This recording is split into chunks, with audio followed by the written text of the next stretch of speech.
Diah Permatasari. Inilah penampilannya yang terbaru setelah cukup lama menghilang dari layar kaca. Jauh lebih langsing ya? Lebih cepat condong ke arah gemuk ya, kalau misalkan kita nggak menjaga, apalagi kan yang udah punya anak segala macem gitu. Jadi memang saya lebih suka kalau saya lebih kelihatan lebih kurus gitu loh dibanding yang dulu gitu. Mungkin di dulu kan orang mikirnya wah si manis bodohnya ya, wah yang gimana yang sekel atau gimana yang gitu.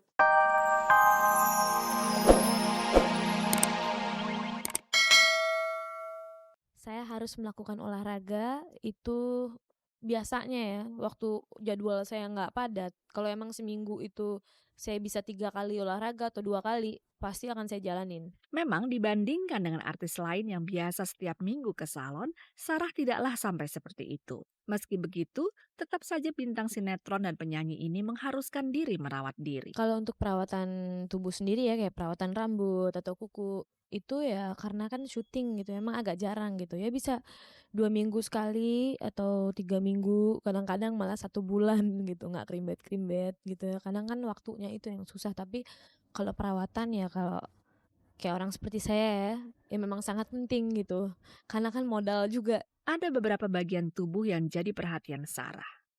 Apa saja itu? Inilah penjelasan Sarah. Biasanya sih scrubbing karena saya punya ada hormon di sini, jadinya kayak jerawat gitu, jerawat kecil-kecil. Paling di-scrub atau enggak ke dokter kulit. Tapi udah lama enggak karena kan hormon jadinya kadang dia muncul, kadang dia pergi. Selain itu, yang jadi perhatian utama Sarah adalah rambut panjangnya yang memang jadi salah satu ciri khasnya. Nah, karena kalau emang nggak dirawat pasti dia akan pecah-pecah gitu. Kayak kuku juga gitu ya. Karena kukunya juga harus sehat juga, rapih gitu ya bentuknya. Ya harus di manicure juga atau di pedicure untuk kuku kaki gitu. Untuk wajah juga. Wajah biasanya facial dibersihin ya. Itu pun kalau udah banyak komedo-komedonya, jadi bisa 1 bulan sekali, bisa 2 bulan. Soal rambut panjangnya itu, Sarah punya pengalaman yang tidak menyenangkan. Nah itu dia, emang saya punya cerita. Rambut saya dulu pernah digunting sama orang, nggak tahu orangnya siapa, belum tahu. Ya mudah-mudahan dia juga lihat gitu di sini kenapa sih gunting rambut saya gitu ya. Ya nggak ketahuan, ada orang iseng aja gitu. Saya lagi nggak tahu di mana, memang nggak berasa gitu ya, nggak ngerti deh. Aneh memang kejadian aneh, tiba-tiba pas saya pulang dari tempat ya, suatu tempat, memang kejadian bukan di sini, bukan di Jakarta. Waktu itu saya lagi ke Bali, lagi liburan di Bali. Pas saya pulang malam-malam, ya memang saya pergi ke klub gitu ya, ke bar, terus ke restoran juga. Saya nggak tahu kejadiannya di mana, tapi setelah saya pulang, itu rambut saya udah ada yang gunting gitu. Udah copot. Copotnya banyak banget, saya cuma disisain rambut saya cuma segini. Tapi untungnya nggak semuanya gitu. Cuma kebetulan waktu itu saya lagi kuncir seperti ini, terus orangnya gunting mungkin dari belakang. Tapi yang aneh nggak berasa sama sekali sama saya. Itu dia yang anehnya di situ, keanehannya. Nggak tahu pakai apa guntingnya. Waktu itu dia memang sedang sendirian, maklum memang sedang ingin menyepi.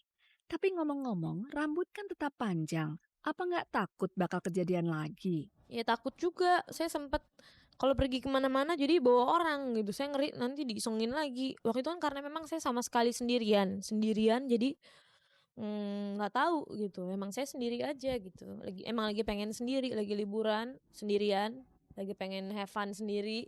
Pokoknya lagi pengen menyendiri ya tiba-tiba diisengin orang jadinya. Sekarang kalau kemana-mana ya kadang-kadang kalau sendiri suka agak-agak paranoia juga sih sedikit. No, jangan-jangan ada yang ngisengin saya nih gitu. Apalagi wanita berdarah Pakistan ini juga sering mendengar bahwa orang-orang tak bertanggung jawab bisa memperlakukan rambut dengan tidak benar. Nah itu dia yang saya takutin, katanya buat diisengin lah ya. Ya percaya nggak percaya mungkin untuk di magic atau diapain ya, saya nggak tahu. Tapi kan saya percaya Tuhan, saya percaya agama, ada Tuhan. Tuhan selalu menolong saya.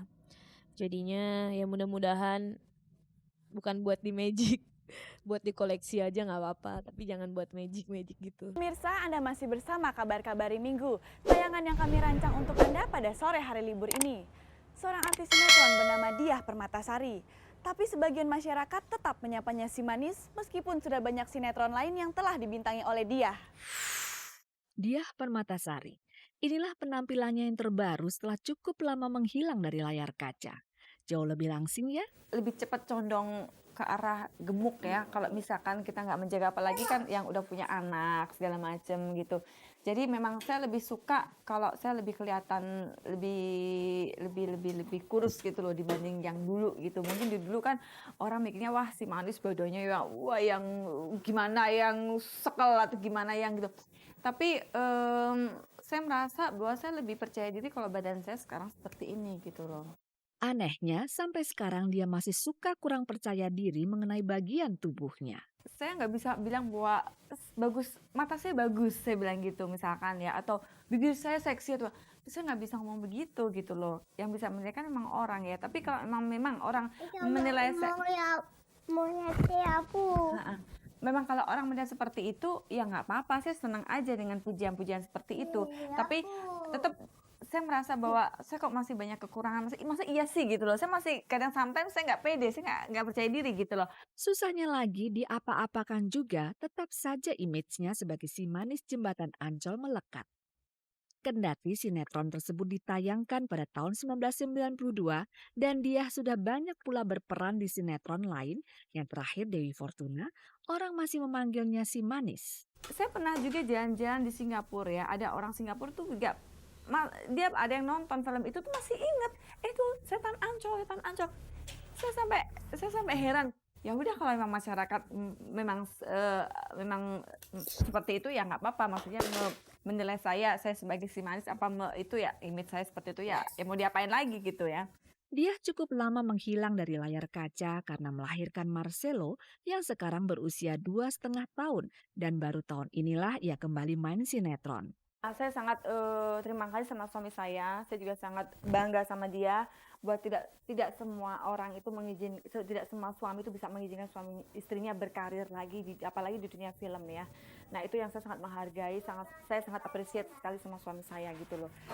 Sampai saya punya anak pun suami saya masih mengizinkan. Ketika pertama kali main film pada tahun 1988 dalam film berjudul Selamat Tinggal Janda, nenek Pak D budenya menentang. Karena image bintang film masih sangat buruk. Itu yang kata-kata itu keluar dari nenek saya gitu. Nenek saya pernah bilang bahwa orang jadi bintang film gini ini apa sih itu jadi bintang film nih gitu. Bintang film tuh orang nggak bener segala macam. Pokoknya image-nya jelek karena nenek saya masih sangat kuno sekali gitu loh. Masih sangat kuno sekali gitu. Saya nggak peduli gitu loh dengan Pak D saya atau Bude saya. Saya mikir, saya selama ini kan yang biaya sekolah saya, yang biaya hidup saya, orang tua saya gitu. Mereka ngapain? Saya pikir mereka sirik aja gitu loh. Bahwa saya menggugat PT Telkomsel karena telah menggunakan wajah saya di billboard di Jawa Timur.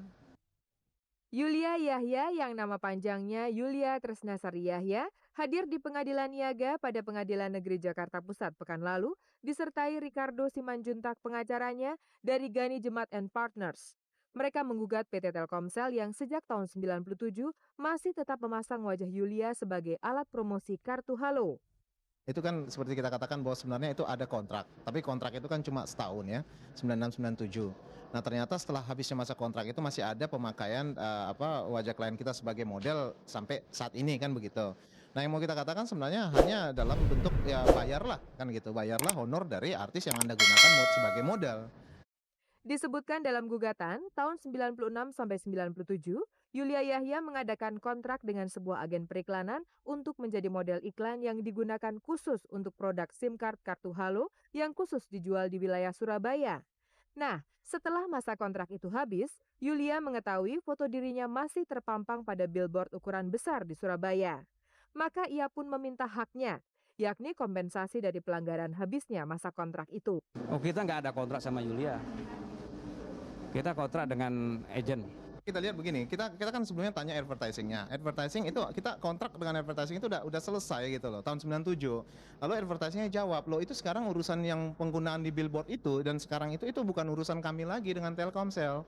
Itu urusan Telkomsel dengan agensi lainnya, katanya begitu. Sementara klien saya nggak pernah berhubungan dengan agensi lainnya selain Interatmar. Itu pun pada tahun 97 aja. Model atau Yulia itu hanya dikontrak oleh agen, jadi kita nggak ada hubungan. Kita hanya beli desain dari agensi. Kalau beli desain kan kita punya hak untuk memakai sebatas untuk kartu Halo dan prasarana yang menghubungkan dengan kartu Halo. Jadi chip kartu Halo itu. Billboard itu billboard, tapi ada kartu Halonya, ada kartu Halo ditempel di situ. bawahnya baru tulisan Telkomsel. Yang namanya iklan, kalau kecil diperbesar, boleh ditanya deh sama orang, disimpan di atas, itu namanya billboard. Jadi tetap aja konteksnya Yulia dipasang di billboard.